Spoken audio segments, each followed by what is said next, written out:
and they go, okay, let's start the podcast now. That's usually what you do. I mean, I got all that, so preparedness, right? But anyway, thank you for tuning into another episode of the Traveling Hoopers podcast. I am your host, Alan Pettigrew, and in front of me are two of my favorite people in the world, Calvin and Philip. Guys, go ahead and introduce yourselves. What's up, everybody? Per the usual, I'm Calvin McGowan. As always, it's a pleasure to, be on the podcast once again. So, what's up, everybody? Philip Dixon, aka LeBron, got complex handshakes. Once again, great to be on the podcast. Hey, I'm just glad I get to be friends with a person that I can affectionately call LeBron has complex handshakes. That's that's the thing we've been doing since like 2007, and we go way back with it. Weird. But did you see that video? It was like a year or two ago when he went back to an old teammate that he hadn't been on a team with in years, and they did the exact same handshake they had 4 or 5 years prior. I'm like, you just remember handshakes like that? And his handshakes be boom, boom, 1, 2, salute, turn around, jump shot. We slide back in. All right, let me grab your forearm, slide it back. I'm like, I'm like, come on now, relax. You know darn well they're hopping on FaceTime the night before the practice session so they don't look bad. Low key though, if you was LeBron's teammate, wouldn't you too? LeBron come for a handshake. I'm like, okay, cool. I guess I better practice tonight. You in the mirror doing your own thing. Come on now. I'm definitely doing that, low key. Nah, I'll just be out here Josh Harting it, bro. You remember when everybody used to not give Josh Harting? To leave him hanging. He over here. Yeah, shout out to Josh Hart though, man. You're not a generational talent. Ain't no one gonna remember you outside this generation, but and you hurt right now too. So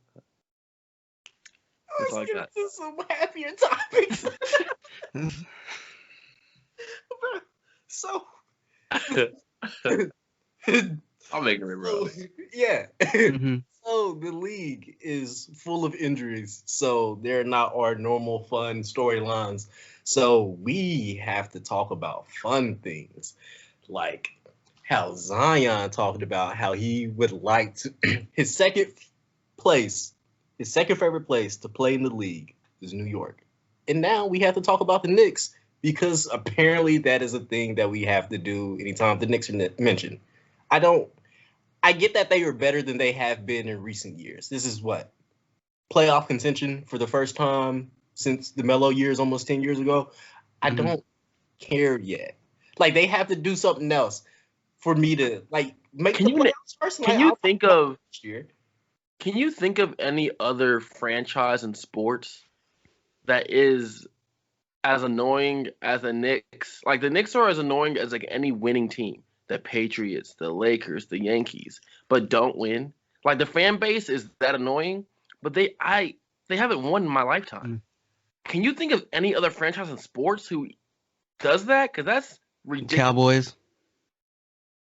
You got a point.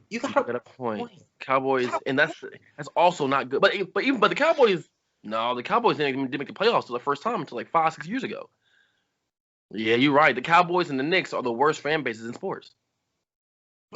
So does that then make you a good fan base though? If your team is still lively during that, you gotta where's the support coming from? So I think the part of the frustration with the fan bases for the Knicks or the Lakers, not to the same extent because the Lakers have been good multiple times, or the Cowboys is that it's just it feels like as a fan base relative to other fan bases, they feel like they have some sort of entitlement to success. Yeah. With Lakers fans on basically everywhere saying they're gonna get every big name free agent. Also the Knicks doing that too, kind of, but or being hey, what if this person goes to New York? But also with the Zion thing, I feel it's kind of a non-story just because everybody likes to play at the Garden. Jordan's favorite place to play was at the Garden. It's not kind of a playing at the Garden. It's not kind of a non-story. It's a non-story. Like, we should not be talking about the Knicks to this level because, as Alan mentioned before the podcast started, ESPN might as well have been Nick Day. Ooh, it's Knickerbocker Day. There ain't nobody trying to talk and listen to the Knicks all day. Julius Randle, cool, right? He's having a great year. But every so often, you'll find that one person having a great year on a traditionally bad team, and all of a sudden, you hear a lot about them. But then when it comes to the Knicks, all of a sudden, this guy, Jesus Christ, he might as well be walking on water. I'm like, this is crazy. Like, and then it's like, and then is it bad that every single time something comes up like, Julius Randle's the first Knick to do this since blah blah blah blah blah. I'm like, cause y'all ain't had nobody. They ain't impressive. Walt Frazier. They ain't impressive. Earl the Pearl. I'm like, y'all, you gotta go back to 1976. Go back to 1967. It's cause y'all ain't had nobody in your team. Melo don't do nothing but score. Or Melo didn't do nothing but score. So if it wasn't like a specific scoring record, then it don't matter to me because ain't nobody been doing nothing on your team since Phil Jackson played for y'all. You know what I mean? I'm like, I don't care about y'all records because your records are null and void. Y'all have Patrick Ewing. But that's what? Points and rebounds. Julius Randle ain't getting no points and rebound numbers. He over here getting points, rebounds, and like 5 assists. He's the first person to have 40 points, 12 rebounds with 6 assists. I'm like, come on now. Like Patrick Ewing probably did that, but had 3 assists or something like that. You know what I mean? I'm like, He probably got blocked. I care about y'all. Man, I don't care about the Knicks. The Knicks are annoying. Like, how you a fan base and pretend to win? Actually, they don't even pretend to win. Because when they lose, they'll let you know how sucky the organization is, but they'll still come to every game. That's not. That's your facts. That's not how you get leadership to change. They've been complaining about their owner for years. Like he's legitimately trash though. Like they have every right to complain. I ain't heard about this man once this year. I mean, look, you low key haven't heard about him in 2 years since he's been chilling. I haven't heard chilling since ever since they who did he kick out the Garden or who the oh man I'm tripping. Oh, you talking about Oakley. Ever since the Oakley incident, you ain't heard a peep. And he didn't kick him out, but it was the security. But after that, if you talk bad on the Knicks or something like that, they would kick you out the Garden though. And it's been like a thing for the last couple of years that I've heard about. Because I listen to a lot of podcasters who are New Yorkers and they go to Knicks games, whatever it is. And they're just like, it's just a thing now. But it's very under the radar. If you don't follow these certain individuals or you're not in New York, you want to hear about it. And also, you got so many New York fans for whatever reason. Well, there's obviously a reason in the media, and the media, always wants to get the perception they want to give. So all of a sudden, if something like that, they're like, no, shh. Keep it on the hush. But they start winning, and winning is 6th place. Let's be real. They 6th in the East. This close from being in the play-in. They 6th in the East. They're not even losing in the play-in. They're not even killing. They winning, and all of a sudden, the skies opened up, and it's the second coming of Jesus Christ. I'm like, this is so stupid, man. I mean, fairness though, like I'm kind of happy that Julius Randle is getting his praise now because like he's been good for a minute, but people didn't want to recognize it for real. Hey, I'm not gonna lie, that's also like a Knicks-ish switch up that I don't really like. Can we pull up his stats for like the past 3 years? Because I feel like he's been on the verge of double doubles for like the past 3 years, where it's been like good productive numbers. And I get that his efficiency went up. What'd you say? I don't think it's been a verge. I think he legitimately has. Yeah, and I know his like efficiency and everything is going up this year because it's like his career year. But like, I'm pretty sure if we look at the numbers, this is like on trajectory for the point where this is about the time for him to become an all-star. That pretty much tracks, yeah. Like really the biggest change in his numbers, looking at it, is his 3-point shooting shot up like percentage-wise. Yeah. And he's getting a lot more assists, which may or may not just be the result of like better teammates or something. Like dudes getting better as well as like having better new players come through or something.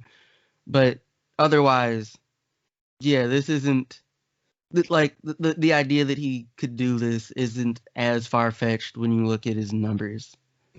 I'm not gonna lie to you. I watched him against the Pelicans the other day, and he was hitting some ridiculous shots. I was like, my God. He's a high level dude, bro. He's a high level dude. No, he's a high level dude who won't win a championship. Let's get it right. He's high level, but like, he's not elite. Yeah, that's why I say a high level. I know, but people act like he elite though. You know what I mean? And I'm like, he elite. Like, so technically he elite. Like he's got the numbers. He ain't getting no chance. He didn't get no chip though. Hey, chips don't make elite. We can have this conversation all day long. Yeah, you're right. Yeah. But guess what? The most elite get at least one. You said the most elite? Mm-hmm. So you're talking about the 1% of the And Julius Randle's about to be the most elite of the. Julius Randle is legitimately about to be up there in the history books as one of the most elite Knicks ever. like legit. Like he's about to be one of the most elite of a franchise's history. And when I say most elite, Julius Randle, by the time this year ends, and let's say the Knicks, I don't know, I don't think he's gonna be a free agent, is he? I don't think so. I thought he signed a contract last year, but I could be wrong. Keeps this semi-level up for another year, just one more year. Julius Randle is gonna be a top 4 Knick ever. Bro, so you telling me they're starting the all-time starting 5 is Earl the Pearl Monroe, Walt Frazier, Carmelo Anthony, Julius Randle, and Patrick Ewing. Yeah. That actually sounds like a fun lineup, I'm not going to lie to you. Yeah. I have no idea what Walt Frazier? Thank you. I have no idea what his Walt Frazier's the guy who does commentary from, right? He always goes, with the spectacularness. See, that guy's commentary is nuts. Like, Walt Frazier's commentary is the exact opposite of the Charlotte Hornets commentary. Like, the Charlotte Hornets commentary, oh my God, he just walked on water. Like, that guy be wilding, and I love every single moment of it because let that man be a fan. You know what I mean? That man a fan. And the Hornets, they fun to watch. Look, Miles Bridges, that man don't just dunk. That man be breaking the rim. And then LaMelo was doing all the fancy stuff. Like, let that man be a fan. But Walt Frazier is the complete opposite of that man. That man is, he went up there with the dastardly exuberance of I'm like, man, with his bright Steve Harvey suits. Like, hey, but that's Walt Frazier. I ain't gonna let you get on Unc like that. That's Walt Frazier. Hey, my Unc, he's just a cool old man. Hey, but I did hear his takes. Like they were talking about somebody was talking about him with about like the GOAT conversation, right? Mm-hmm. And I always love old heads when we be talking about like the GOAT conversation for certain things. Well, old heads that are kind of stuck in the time, because he was like, because they're like, he's like, what's the criteria for a GOAT? And that makes sense, right? He goes, so it's like, he doesn't think Michael Jordan's the GOAT. He was like, he wasn't the best scorer ever. He wasn't the most dominant ever. He wasn't the most, he wasn't the most winningest ever. But everybody he mentioned didn't play past 1980 or something like that. It was like he only mentioned Wilt Chamberlain, Oscar Robinson, and Bill Russell. And I'm just like, yeah, he taking one for the homies. You know what I mean? He like the only one alive. He doing. Oh, Bill Russell alive. My bad. But he taking the one for the. Oh, I think Oscar Robinson is too. Yeah, he's like they're alive. They're just old. All of the people you mentioned. Oh, I forgot Wilt. I forgot Wilt died because he probably had some STDs or something. Shut up. Anyway, am I lying? Shut up. You heard the story. I went to the University of Kansas. I can say what I like. I went to the University of Kansas. I'm alumni with this man. Granted, I don't know if he graduated or not. He probably got like an honorary or something like that. But You know, college. You know, they Like got they were usually there for like 4 years back then. Oh, okay. Well, but this man was over here playing in the Negro Leagues. He a Harlem Globetrotter. I don't know what this man's life was. But you know, he died very early, and I'm like he died in the '90s, and Wilt Chamberlain is like, or not Wilt Chamberlain, but Russell's still alive. I'm just like, it's crazy. That's But, why like, you ain't out there. what you were saying though is a conversation I've actually had with my dad from time to time about how, like, you start looking like you can make an argument based on like certain accolades or like the record books or what have you that like there's you can make that argument. Now whether or not it is the best argument to use is a separate thing, right?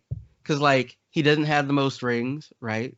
Bill Russell's got those, right? The most records is of course Wilt Chamberlain, who was a person that like you hear about him, it doesn't make sense that he actually existed, but Man, like God. it's They really do like it's him like he the Flash. Mhm. It said they really explain Wilt Chamberlain like he's the Flash or something. Like he's superhuman. I mean, he was. I mean, but like I also, it's like So I was listening to chess commentary recently, and they were talking about like the all-time greatest chess players, right? Mhm. And they're like talking about like how do you know who is the best, right? Because chess, like all other sports, there's eras, right? And they're like, how do you know who's the best? No, this person never played this person because this person was 20 years later, 40 years later, so on and so forth, 100 years later. And the chess expert was like, all you can really do is compare them to their counterparts, compare them to their peers, because they were the norm at that time.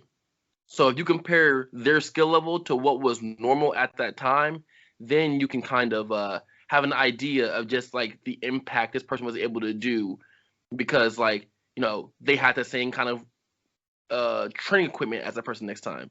They had the same kind of coaching as that person at that same time.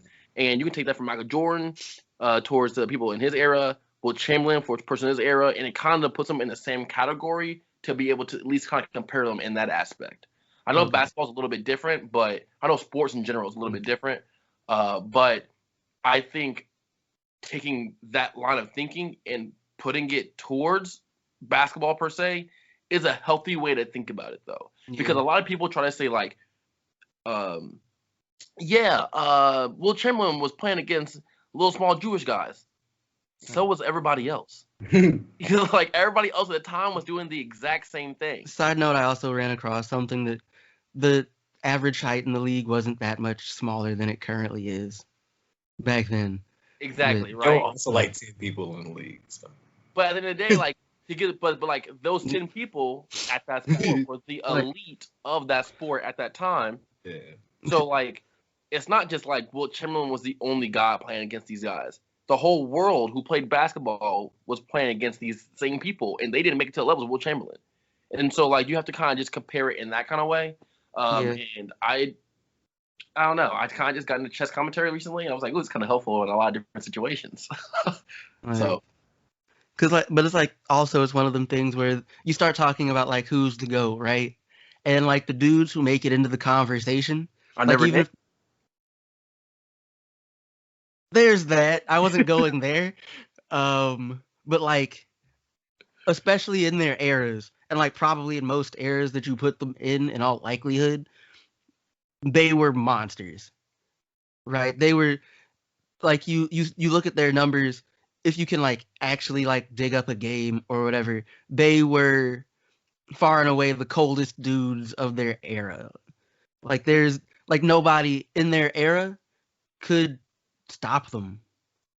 yeah, Like they could try, right? Like you could try to stop Jordan. You could try to stop Dr. J or Wilt or like any of these other dudes we talk about, Magic. But like, good luck, right? And it's really funny because like, I don't know. It's just I know it's a basketball podcast, but it's hard to make these comparisons with like a lot of other sports, because a lot of other sports were much more segregated. like much more segregated for a much longer amount of time than basketball was. So you can be like, so like for instance, like people like say Babe Ruth, whatever. It's like, yeah, Babe Ruth never played against black people though. He never played against black people at all. But like in basketball, Bill Russell's playing against black people and white people, right? Bill Russell's playing against everybody, and he's still dominating everybody. Like the numbers that those two put up in comparison to everybody else are atrocious. Like it truly makes like they truly sound superhuman. And Will Chamberlain, there's no 3-point lines, all that kind of stuff, and it's I find it mind-boggling. And then you could also find like the stats that like current players do. That's just as mind-boggling now. Some of the stats are inflated, of course, right? Mm-hmm. But that one series in the finals where LeBron was the leading scorer, the leading rebounder, the leading assist for both teams, that is a mind-boggling stat. Like it truly is ridiculous. Now that was against a dynasty. So like even nowadays you have people that fall in line with these like these crazy stats that just truly don't make any sense for a person to be able to do.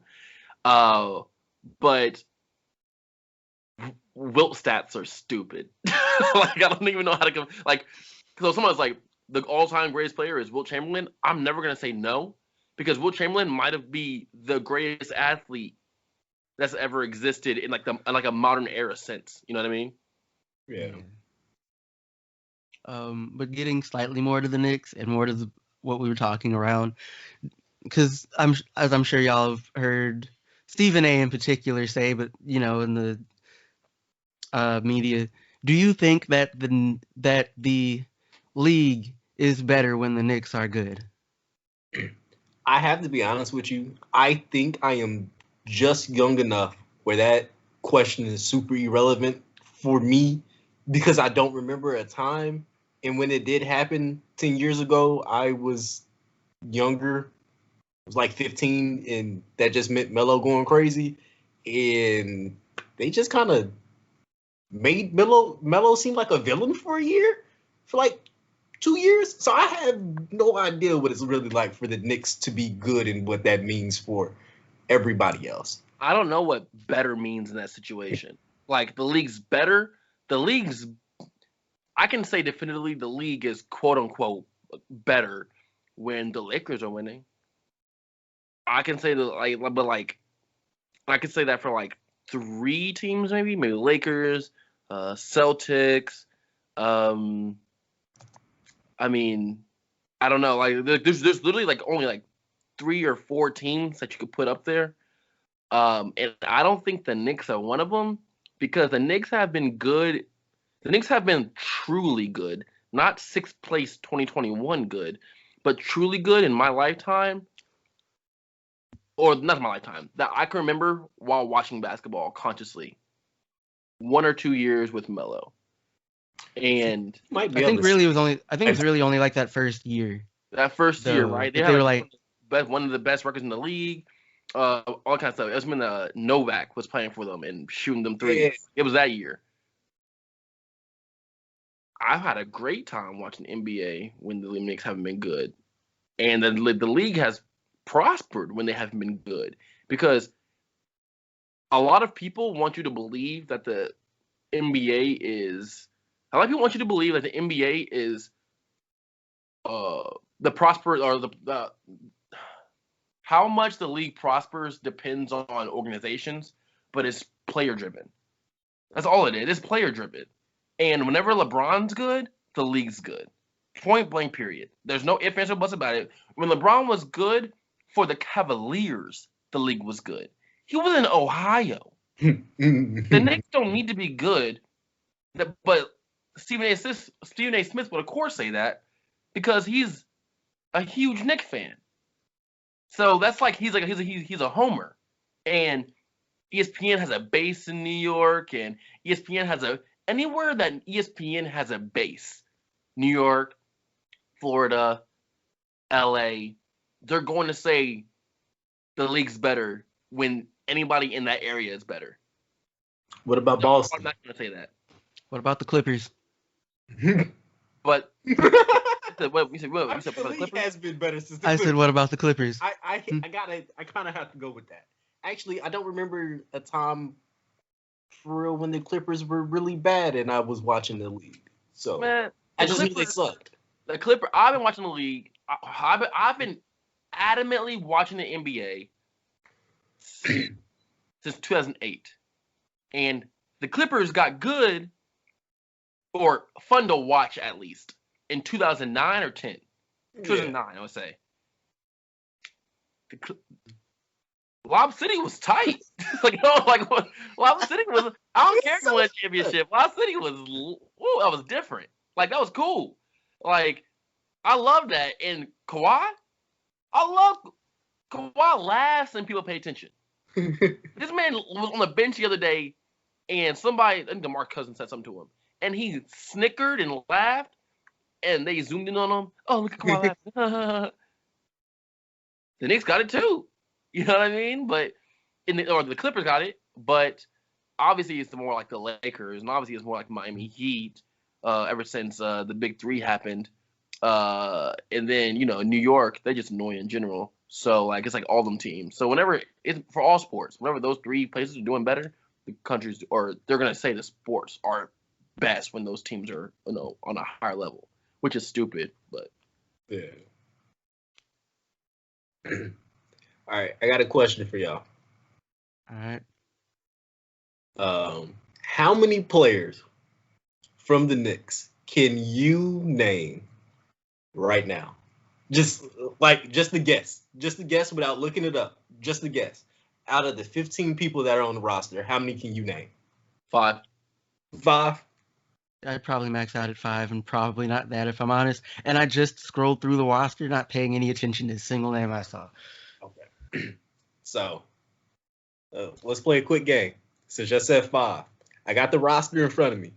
I want to see how many people y'all can guess correctly that actually play for the Knicks currently. Okay. Julius Randle. No, I'm asking. I'm gonna ask you a player. I'll ask you a player, and you answer. Oh, this is a TNT game. Got you. Okay. Yeah. Okay. All right. Alec Burks. Yes. Okay. He's injured, but yes. Oh, you just watched the Knicks like a couple days ago. I don't like this game. You cheating. Well, he's also from Kansas City. What are you talking about? I know. Jared Harper. No. Incorrect. Well. Jared Harper is on that. This man at 15 man on the bench.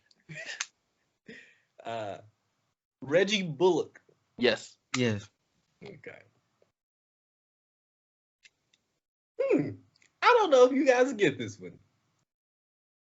Norvell Pell. I'm going to say no. Okay. Y'all wrong. Wait, really? Yeah. These practice players. Hey, Taj Gibson. Yeah. Why is he still there? Yeah, he is. Why is Taj Gibson still in the league? Listen, when you a Thibodeau guy, Thibodeau gonna get you a job. Bro, this man 36. This man was on, just like Derrick Rose. Thibodeau or Taj Gibson's been on all 3 teams Thibodeau's coached for as a head coach: the Bulls, Minnesota, and the Knicks. Hey, that's how I know Taj Gibson just a dog. Cause you know he's just throwing his body around in practice against Julius Randle. Like you know that's what's happening. They just banging. Just, like 3 hours a day. It was hilarious. No, you know what's not hilarious, but kind of hilarious? That Obi got drafted, and he passed the play behind Julius Randle, but no one knew Julius Randle was going to go off like this. So like he's getting like hardly as much clock as he should be for like a young player. On what was supposed to be a bad team. Hey, yeah. I have not really watched the Knicks at all this year, but if he plays as well as he dunks balls in dunk contests, maybe he should be backing up Julius Randle for about another season or 2. No, he actually does play really well, but also remember he was old. He was old, drafted pretty old. Oh, okay. So, but he plays well. He just happens to be playing behind a guy who's literally 3rd in the MVP race. So he can't, sometimes sometimes that's how the cookie crumbles. You know what I mean? You can't do much about it. But I'm sure he cool with that paycheck though. Oh yeah. Was that top 3 money? Yes. Was he number 3? He was number 2. Like top. He's not number 3. No, he's like number 5. He's like number 5. Yeah, I thought it was like number 5. Lottery money. I don't know what that's like. Let's just say that. So we don't got. Yeah. Correction, he was 8th. 8th. Still. That's still lottery money. Yeah. All right, so let's go ahead and move a little bit into something a little bit more fun, I guess. Chet Holmgren. He spent 46 minutes trashing the Knicks. It's the Knicks. That's what they deserve. But moving on, Chet Holmgren has finally committed to Gonzaga University, replacing his former teammate Jalen Suggs as their prized freshman. How are you guys feeling about this? What? A white man going to Gonzaga? Crazy. No. I don't know. A tall, skinny. Let's wrap this up. Don't even watch high school basketball. Calvin, this question was for you. So, like, it'll. Dang it! I had more thoughts a second ago, but like, it's it's one of those things. It was kind of expected for a while now that he'd commit to Gonzaga. Unless like I missed something, it's my understanding, of course, that one of Gonzaga's longtime assistants recently became the new head coach of Arizona. Yeah. So like I don't really know what to make of that as far as how Gonzaga will do going forward, but he does have he's got an interesting game from what I've seen. He's much better about getting low on the ball than a lot of other dudes his size who try to handle. So like I'd make the argument from that alone that he has better handles than most of those dudes. But like he's one of like the biggest concern like you'd probably raise is just like dude's a stick. Yeah. Right? Mind you, he used to be smaller. But like he's a stick. Right? Just a question. Yes. I haven't seen one highlight of him shooting a jump shot, but everybody calls him Kevin or compares him to Kevin Durant. What's the deal with that? So like it's my opinion. Like he's not Durant because basically no one is Durant, of course, but like it's probably the best comp. It's not Giannis? It's surely not Giannis. No. Young Giannis. Nah. Surely not even young Giannis. Why? Young Giannis, it was obvious that young Giannis was supposed to be a wing. We knew he was supposed to be a wing. This dude, that's not really what you're getting out of it. Like you don't think I don't think he's a perimeter player, especially not a full-time perimeter player. Apparently, my understanding is part of why he committed to Gonzaga is that like, I guess he was willing to use him at the 3, which the thing is, I'm not like I've only really seen one game to really judge his game off of. Yeah. And he does a lot of things. And the thing is he does them well. Like I'm not trying to take that. But if you're trying to be like what's his clear position? It's a bit less clear. Like he's super because of his size, right? He like especially like once he gets to the league. And he ends up having to stick those dudes with more size on them and are as big as him, he's going to struggle. In fairness, like it seems like he has solid like shot blocking instincts, but like that's not going to do much when you're in foul trouble. But like he can play in the post and he has some perimeter skill. He's got legitimately good handles for a dude his size. His passing is it's fine. Like it's about what you would expect from a player, right? It's not terrible, but like he's not the dude to wow you with passes. but that's not really what you would have him do anyway. So like it's definitely a good get, of course. It'll be interesting to see how he's used, but like part of why I feel like Kevin Durant's the best comp is just kind of like he's the only dude kind of in the same, like if you're trying to like be like this is a, be like, all right, what kind of prototype do you feel, or like what's your style of play? While it's not an exact match, it's the closest you're getting because they're the only dudes that are both as tall as they are, as scrawny as they are, and have the combination of skills that they do.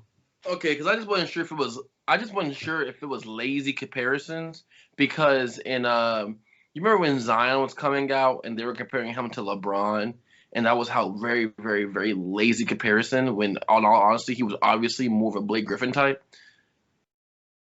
I wasn't sure if this was the exact same case because, I mean, I was sure it was, but I wasn't sure at the same time because, once again, every highlight is non-shooting. It's all handle and getting to the rim and dunk. So I was like, and I'm not going to lie to you, I watched a lot of Who mixtapes in my day. I watched a lot of basketball highlights and of high schoolers specifically. And the ones where you have no jump shot from the very beginning and it's all athleticism, 80% of the time, you fizzle out. Philip, I'm going to be real with you. This is not a prospect where we were looking at all you have is athleticism. Like, I'm in a completely different camp than Calvin on Chet Holmgren. I think he is, without a doubt, between the four classes, he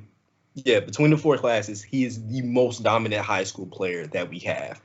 Like, no one is going to put up the production and the numbers that he can at every type of event.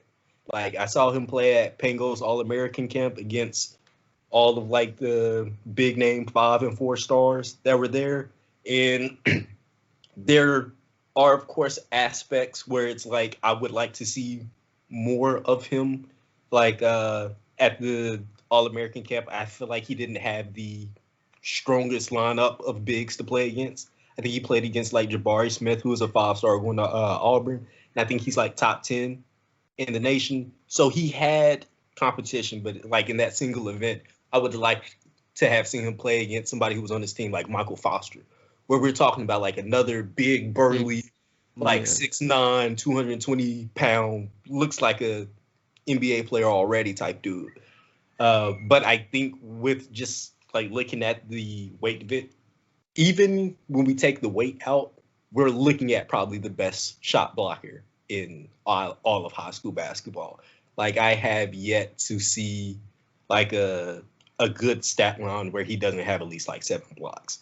He's, like, super long, and it's, like, long to the point where it affects guys who were, like, 6'9" and taller, who are super athletic. And I think that's where his biggest piece is. And for anybody who was calling him Kevin Durant, I don't know why we're playing this game. And I'm not trying to say anything negative about you. This is my feeling. What I have seen from him on the perimeter is it is a really good handle, but it is almost more Kristaps Porzingis than Kevin Durant. Like, KD has an Allen Iverson crossover, like, where he really gets down and, like, does the move. I don't think we're seeing that out of Chet Holmgren, mainly because for that move to work, you also have to have a level of quickness at your size that's just kind of disrespectful, and I don't think Chet Holmgren has that. But I think he has the handle, like Calvin said. He has a really good handle for his position. First off, Porzingis is a good one. I didn't think about that one. That's a good one. It makes more sense. The handle, the shot. I don't know, but the handle, it makes a lot of sense. And I'm thinking, and I'm not even thinking like full all-star mode. Whatchamacallit? Just like based off what I'm seeing at this point, I'm thinking like when he was with the Knicks. Like, you know how we were all like, this dude is still cold when he was playing with the Knicks, but there's clearly like another level. Like I think that's the type of guy that we're looking at right now. And if that body doesn't come together, like when it comes to prospects, I am like a there's like certain builds that work. And for a really long, skinny guy, if your shoulders are narrow, I'm always a little worried because you just don't have a wide base. And you know who has wide bases? NBA 4s and 5s. Like they're not small dudes. And that's like my whole issue with him as like a prospect. I just don't really know how his body's going to fill out. But fabulous high school player. I think he's going to make his mark at Gonzaga, no problem. And probably if he does not finish as a lottery pick, he will be first round. Easy. That's just my little spiel on Okay. him. Yeah. I like Chet. I'm just little things that make you worry. Give a disclaimer. Yeah. I like him. I have to because I know how I can harp on like certain little things. It's part of the job, yeah. It's part of the job. Hey man, hey, I trust you more than I trust other people because these other people got agendas. You over here just telling how it is. Yeah. My ear's hot talking about that young man. I hope his ear's hot too. We like you out here, Chad. It's all good. They Go like ahead, you. show me wrong, bro. I like being wrong sometimes. I missed on Anthony Davis. This I man. was also 15, but you know, I missed. Okay. All right. Do y'all have anything else? Look up front. I don't got nothing. Yeah. You ain't got nothing. You ain't got a Fields 4. Feels 4? Yeah, that's what we called it. Oh, okay. Shoot. I can. Okay. Let me do this real quick. I gotta feel 4 reasons why I hate Steph Curry. All right, I'm gonna go. All right, here we go. Let me adjust this real quick. Let me put this on my desk. Let me do this real quick. Hey, oh, here we go. Here we go. Try not to curse so much, because I know how you get when you get into it. I don't curse. Okay, go ahead, get it. It's a family podcast. What are you talking about? Okay. So I hate Steph Curry, right? And I hate Steph Curry for a multitude of reasons. And for today, we would talk about 4 of these reasons. So, the first reason I hate Steph Curry is he ruined the game of basketball. Now, is Steph Curry fun to watch? Yes, he is. But how did he ruin the game of basketball? Well, he has every single kid playing bad basketball because every single kid wants to shoot these nonsense threes because they see Steph Curry do it on TV. Now, why they ruin basketball? Because not everybody's Steph Curry. Not everybody should pull up on a 3 on a 2-on-1 fast break. Not everybody's Steph Curry. So he's making people, stop thinking in terms of basketball IQ, and they start doing things that their skill set and their thought processes shouldn't allow them to do so. That's one reason I hate Steph Curry. 2, I hate the second reason I hate Steph Curry, to be a bit more articulate, is I hate his basketball swag. Now, when somebody's a game winner, I want a stink face. You know what I mean? I want them to just, Dame Lillard wave goodbye. I want LeBron hit the chest, boom, boom, boom. I want a Kobe Bryant, Tiger Woods just fist pump, stick it, go on. Steph Curry basketball swag is so suburban. I'm like, what are you doing? Why is your swag so garbage? You shoot a jump shot and you start wiggling your shoulders and turn around and smiling and doing airplanes like you a spoon trying to go into a little kid's mouth. Boy, grow up. You out here, be hard. I can tell you grew up in the suburbs. I can tell your dad was in the league. You ain't got no tough basketball bone in you. I ain't messing with it. All right, that's number 2. Number 3 is because he created another he's part, this isn't all just him, it's the Golden State Warriors in general, created or added to, I should say, the nonsense, low basketball IQ California legacy. Listen, California already had the Lakers. The Laker fans do not know basketball. They just like how in baseball the Yankee fans don't know about baseball. Laker fans do not know about basketball unless it is about the Lakers. We only need a couple of those in sports. The Celtics are like that. I'm assuming the Bulls in the 90s were like that. And the Lakers have been like that. Golden State of the last, 8 years now? Excuse-moi. The Golden State is the exact same thing. He added to the annoying California fan base of not knowing basketball, but only knowing basketball about your team. I hate it. I hate it, right? And once again, this is not just Steph Curry's fault. Draymond added to this too. Clay, I love you, but you add to this too. The fandom behind Golden State is an annoyance, and Steph Curry, razzling dazzling, like Walt Frazier likes to say, added to that as well. Hold on, I'm about to. That's number 3. Number 4.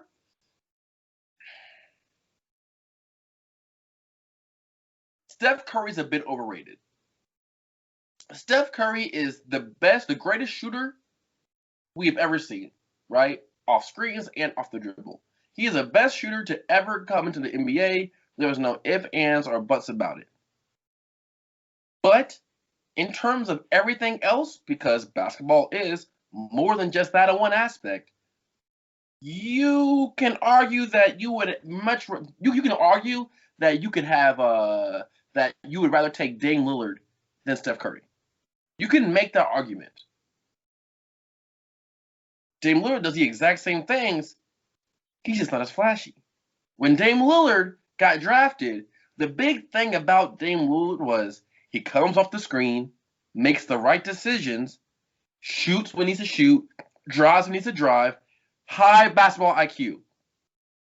Steph Curry, basketball IQ, gets bailed out because of the shooting aspect, the skill of shooting. He gets bailed out all the time because of his shooting ability. His basketball IQ is not all the way there, and stop looking at me like that. His basketball IQ is not all the way there, right? And once again, you can argue that Dame Lillard does everything just as well as Steph Curry.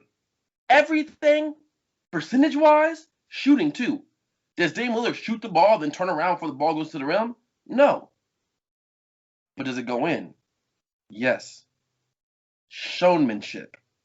Steph Curry has a different kind of showmanship, but in terms of skill, a bit overrated as an overall basketball player. Dame Lillard has done a lot with worse teams. Dame Lillard's percentages are almost just as good as Steph Curry's in terms of shooting. And I mean in the mid-range, I mean in the 3 and at the free throw line. Dame Lillard gets just as many rebounds. Dame Lillard gets just as many assists. But does Dame Lillard get the talk that Steph Curry gets? No. Why? Showmanship. Well, if you're a smart basketball fan, you don't need to know. You can look past the showmanship. The showmanship doesn't necessarily need to capture you to know what truly matters at the core of basketball. So that's Phil's 4. And if I had to just tell you one thing to conclude everything, be smart when it comes to your knowledge base about basketball, and don't get distracted by the fog and the facades, the showmanship. Substance is where it's at. And Steph Curry is an elite, is elite when it comes to showmanship. But when it comes to everything else, minus the all-time great shooting, which is like, but when it comes to the rest of the package of basketball, make your choice. That's Philip, y'all. That's a good Phil sport. That's my favorite one. I know we've only done 2, but that's my favorite one so far. We gotta have more of these, bro. You feeling very angry, Stephen A. Smith. I love the energy. Bro, that was off the top of the dome too. I know. Like, I thought about it. Like, I'm gonna lie to you, I thought about it. Well, man, that was therapy. Get that off my chest. Woo! Yeah, let's go ahead and get out of here. Calvin, you got anything else that you want to share with us? Nah. All right, that's the captain telling us we out of here. I am your host, Alan Pettigrew. This has been the Traveling Hoopers podcast, and we're going to go ahead and get to closing. So, my friends, go ahead and say your piece. Once again, I'm Calvin McGowan. It's always a pleasure, and thank you all for sticking with us to this point. If you, of course, can listen to us wherever you listen to your podcast. If you're joining us on YouTube, like, share, subscribe, leave something in the comments, and, enjoy the rest of your week. Yep, my name is Philip Dixon, aka LeBron got complex handshakes, and if you love me, if you hate me, just go to www.brotherabe, BROTHA, another A, BE.com, and look at some of my short films, some of my short scripts. Spread the word that I'm the funniest man around when it comes to this thing, because you might as well hop on early, because you hop on too late, the train leaving without you. It was crazy.